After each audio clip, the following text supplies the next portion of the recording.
Maybe my hotspot isn't good. My hotspot Wi-Fi isn't good enough for streaming right now. Oh.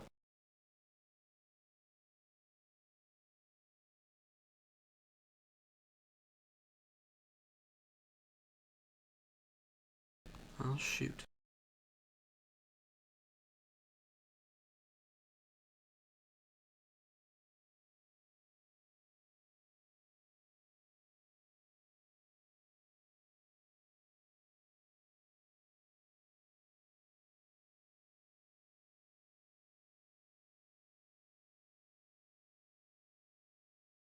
See how it sounds.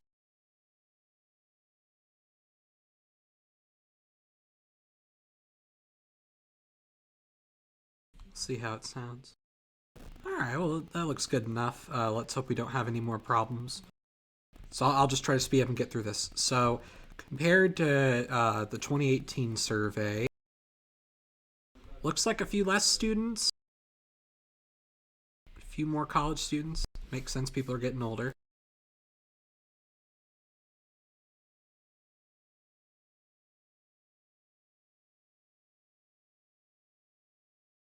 Alright, so then in 2018, 59% are frequent viewer and subscriber, and 31% are subscriber but occasional viewer. And looks like these numbers have changed a little bit between these two. It looks like they've evened out. Not sure how much of it is less people taking it or not.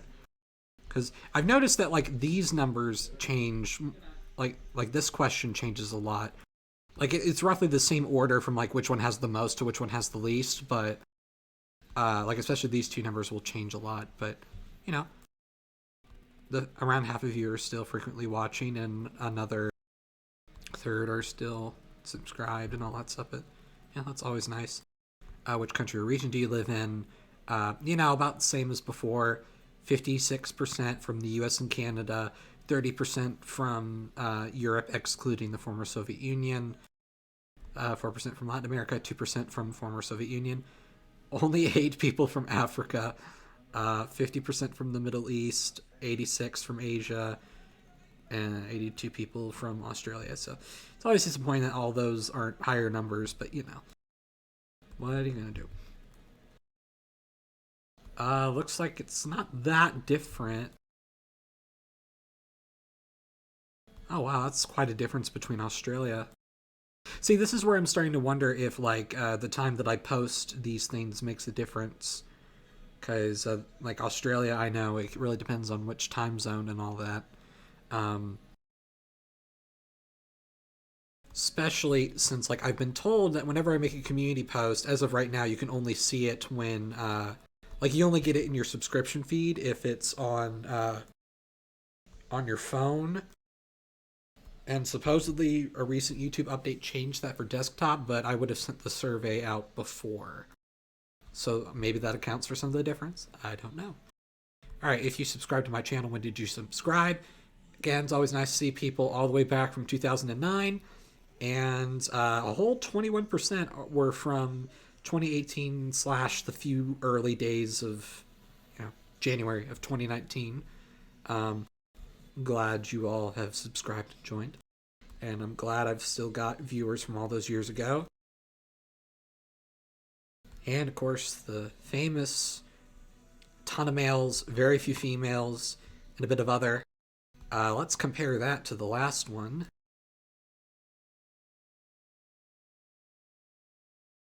So let's see. 54 female, 42 other, 60 other, 63. So at least those numbers have gone up. So that's good. All right, then next, rather than demographics, it's more about content. Please rank these in order in terms of which you find more interesting. And of course, wars, empires and nations, politics and diplomacy, and culture. And in 2018, it's the same order. Although it looks like empires, nations, and wars are kind of catching up with each other. So how these questions work is that number is the average ranking. So this was ranked at the highest, which is the one the most, but on average it was 1.87. So most people put it in between 1 and 2. But yeah. Nope. One thing I don't like about the new format of the website is everything's on a single scroll. I don't like that because it's easy to like accidentally scroll too far and then miss something. So based on those videos, should I make more or less, the same amount, yada yada yada. Most people are fine with the amount of Empire Nation videos and war videos I put out. They want more videos over the history of continent and a region and more of my talking videos, which is good because there will be. How would you rate the following out of 5 stars? I don't know why that's showing up twice. So the looks of the video, music when it's used, and educational value. And just like always, the educational value is usually the highest one. Although I think the music has gotten better. Because I know a lot of people are kind of get bored of the same old Kevin MacLeod music that I keep using. Well, maybe not. Wow. That's pretty much exactly the same. This number changed a tiny bit, but it's still in the 4.5 range. It's kind of interesting. And then, of course, I will appreciate all of the suggestions, and hopefully the serious ones will, be of great use. But since internet problems, I'm not going to go over all of them, especially because I want to get to the super chats, which, remember, those are open. All right, so rank these videos in ideas in order, with the one you want to see first at the top and the last at the bottom. Yeah, and I am still working on the history of Africa videos, but sometimes whenever I want to do so many bigger projects, and like, which one do I do first? Because I want to do them all eventually, but obviously I don't want to exclude you guys. And the choices were remaking my video on the Napoleonic Wars, which is originally the Napoleonic Wars every fortnight, which, I don't know, maybe I can improve that and make a more detailed one. Remaking/updating the history of Europe video, or the history of Asia. And Napoleonic Wars won. I was actually kind of surprised that one won, but, it'll be really cool, especially because I've made a nice blank map for 1789, and that'll come in handy when making this. And this is when I shill my music channel. Are you subscribed to my music channel, ETS Music? 7% say yes, 40% say no, and 53% are like, oh, you have a music channel? Which tends to happen. I think this is roughly the same as it was last time. But, I gotta shill somehow. Alright, so social media, oh boy. So what do you follow and subscribe to me on? Let's see. So as always, the YouTube number is never quite at 100%, which makes me wonder, why are you following me in the first place? I don't know, maybe you think I'm interesting, in which case that's flattering. But as usual, YouTube's at like 99%, but not quite 100. And, you have my Twitter, my blog, which I find it understandable why my blog is only at 13 people and at 1%, because I barely post on that thing. And every single time I'm like, oh, I'm going to post more on it. But, blogs I've noticed are kind of more of like an outdated thing now, it seems like. I don't hear people talking about blogs as much anymore. But my blog still technically does exist. And of course, my Discord server and my Twitch, which, none of these numbers surprise me. How do you learn about my new videos? So 71% in the subscription box, which I think that might be a bit higher. Because I remember last year YouTube had those problems with videos showing up in subscription boxes, which it always seems like it's kind of like that, but it seems like the specific things that are showing up, you seem to change. Okay, so 73%, so that's not too different. Oh, it actually went down. And see, it went down from the bell too. But it went up on Twitter, down in Discord, and the other changed. I'm always curious in like what the other is, but I don't know, maybe I should add like a text question for that. If you're a student, have you seen my videos in a school or class? Which, these numbers are never high, but it's always cool that, like, it does, if it happens at all. And, I guess some of them do, which, that's cool. I'm always happy teachers using my videos. But, yeah, as usual, most people haven't. And if you're a teacher or professor, have you used my videos for a class? And, roughly the same thing that I figured. It's kind of the same idea.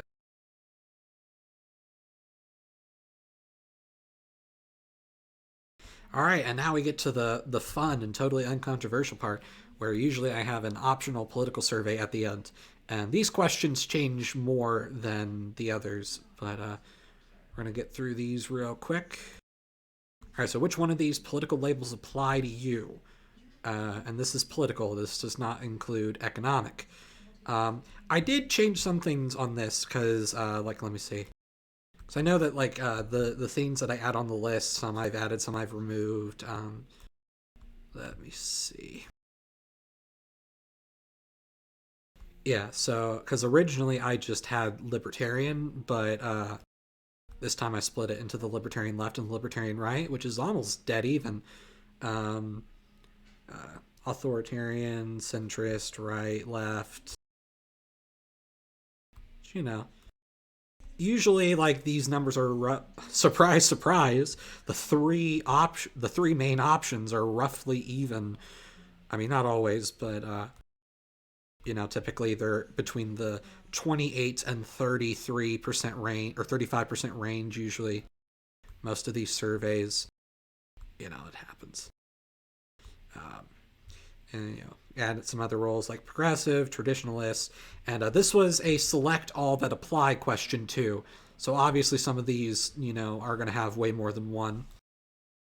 And as usual, the pro democracy is thankfully the highest. Um, and I had to make a distinction between like a political communist and an economic communist because there is a little bit of a difference. It's one of those things to where like they're like because like communism uses a Marxist economic system, but there's other parts to communism. So who knows? Maybe there's a person who isn't economically communist, but they want to rule like one. I don't even know what that means, but I just decided to add it as an option just to be safe, because a lot of times when you ask them, they're like, "Oh no, I'm not liberal or I'm not progressive. I'm communist," and so you know, I decided to give them their own thing. Especially since like if I'm adding fascist and Nazi, I might as well add communists. So And now for economic labels. This one I did change a little bit, and I'll show you. Oops. But this one I did change a little bit, and I'll show you why. So in this one, I had from 2018, I had capitalist, Marxist, syndicalist, mixed economics, Georgist, mercantilist, other. I changed that a little bit because I kind of realized that Marxist economics is really broad, because Marxist economics is kind of more of like an entire field of economics rather than like a specific idea, because that could range from a number of things. So I switched that a little bit, and I changed that from like capitalist, socialist, syndicalist, because like some would argue that some syndicalist economics are considered Marxist. Some would say that regulated capitalism is based in Marxism. It's one of those things to where like if you have any connection to Karl Marx's economic philosophy, you could be considered Marxist economically. I don't know, but just to be safe, I went with socialist, and that did seem to make a difference in who picked what. But none of these numbers are too surprising. I always find it funny about the tiny numbers that are mercantilist. They want to live in medieval times. But next, religious labels. I don't think I changed this one, but we got 6 Zoroastrians. That's cool. 6 Shintoists. That's cool. Got some Buddhists, Hindu. I think did I add a pagan? Did I have a pagan rule last time? I cannot remember if I added a pagan rule. A pagan roll sounds like a pastry, doesn't it? Like, oh, I want to get a pagan roll. That sounds delicious. Oh no, I had it. But yeah, roughly the numbers are what I figured. Usually, let's see. Yeah, atheist and agnostic are usually the highest, and that's mainly because I usually split Christianity and Islam into the different sects and all that stuff. Let's see. Am I? Is that? Oh, I guess they shoved all the others into there because I was wondering where Shiite was, but it must be in the other. Let's see. Looks like the Catholics beat out the Protestants this time. Yeah, same as last time, too. All right, anyway. All right, and then these are the questions that I usually add, and some of these are the same, some of these are different. I will say that like some people had a criticism of the wording of the question, and their argument was that there was a fundamental flaw with these questions because take this one: big business is just as dangerous as big government. You could strongly disagree because you think big business is more dangerous than big government, or you could strongly disagree because you don't think it's as dangerous as big government. So it's one of those things to where like your philosophy, you'd be on the opposite end of the coin, but you would still potentially click strongly disagree. Usually the whole point of these questions is to just interpret it how you will and then just answer like, do you agree with the statement or not? And that's up to your interpretation. But I do understand why people, like the people who pointed that thing out, why they would see that would change the answering. And perhaps next survey I will change the wording of the question. But either way, but keep that in mind. So I don't know how much that would affect these answers. Um, so some rights are natural, meaning that they exist regardless of what the law says. So like everyone has the right to blah blah blah blah blah. Like no matter where they are, in theory. Like that's something you should promote, like natural rights, a philosophical thing. And most people agree. Politics are currently too partisan / pro-party instead of pro-ideology. So choosing a camp or a political party rather than like an actual set of principles. And most people agree. Big business is just as dangerous as big government. And this one's kind of more in the middle, but still agree. And the environment is something we should prioritize and protect. And as usual, I am happy that this is the thing that most people agree on, because I think that environmentalism should not ever be partisan, and that it's in everyone's interest to protect it. I guess unless you want to make money off of people, but I'm always glad to see that most people agree on this. International cooperation is important, and a lot of people agree. And then I'm sure the most controversial question: the anti-SJWs have become just as annoying as SJWs, and this one was definitely the most divisive. The strongest group was strongly agree, but it had an average of 3.3 out of 5. But again, if some people say like, well, I think the anti-SJWs are worse, or I think the SJWs are worse, then they could both have a reason to disagree with this question. So again, I don't know how much each of those answers would change the question, but I thought it was an interesting question to add, and so I did. And finally, I'll vote for a candidate I want to vote for, even if they're third party or a candidate with little chance of winning. And a little divisive, but people seem to roughly agree with that. Because there's the philosophy of lesser of two evils, if you will. This one party only ever gets 2% of the vote, but they match my political ideology more. Should I vote for them or not? But good majority of people agree. All right, and then rate Donald Trump's presidency thus far. The weighted average is a 4 out of 10, so an F. Let's see what it was last time, because I think that question I still had. So last time it was 4.27, so it went down a little bit, but 4 is still an F. And then let's see, between pure socialism and pure laissez-faire, which means hands-off capitalism, where do you think the economy should be? So in an ideal world, and surprise, surprise, the weighted average is still towards the middle, although leaning a little bit more towards capitalism, which that's kind of how this question always is. I'm honestly thinking about throwing out this question, because every time I ask this question, even though there might be one number that has a little more than the others, for the most part it's it's still roughly towards the middle, which I guess I shouldn't be surprised. And same thing with this one. Between pure anarchy and pure authoritarian rule, where do you think an ideal government should be? I mean, surprise, surprise, well, you've got your anarchists and you've got your fascists or authoritarians or whatever. Most people, surprise, surprise, want the perfect middle between anarchy and totalitarianism. Uh, so, wow, that's towards the middle. Who would have guessed? So I might throw out these two questions next time because every single time I've included them in the survey, it's been like that. Uh, Sorry. So, in an ideal world where taxes are not wasted and they're spent on useful programs, what is the most ideal taxation system? 3% still insist no taxes at all. 5% say a flat basic tax, so each person pays the same amount of money. A flat percentage tax where they pay the same percent, that had 23%. And over half of you said the progressive tax, which means you tax the richer with a higher percentage and the poor with a lower percentage, as well as brackets and stuff. 1% insisted a Georgia's tax, where only land assets are taxed, but nothing else. Some people said don't tax people, only tax businesses. Some people said don't tax businesses, only tax people. 9% are fine with whatever as long as it's democratically decided. But this isn't that different from last time, but it's always an interesting question. But that is the end of the survey. So I want to thank everyone for taking this survey. And I guess the next one will be in the summer.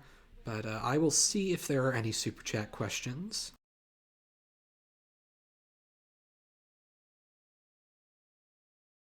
All right.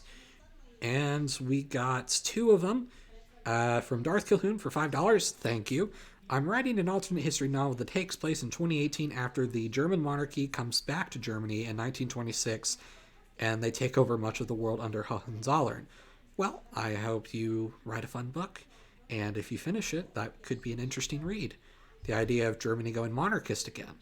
That actually would be kind of interesting. Actually, that'd be kind of an interesting scenario because usually during the Depression, the countries either went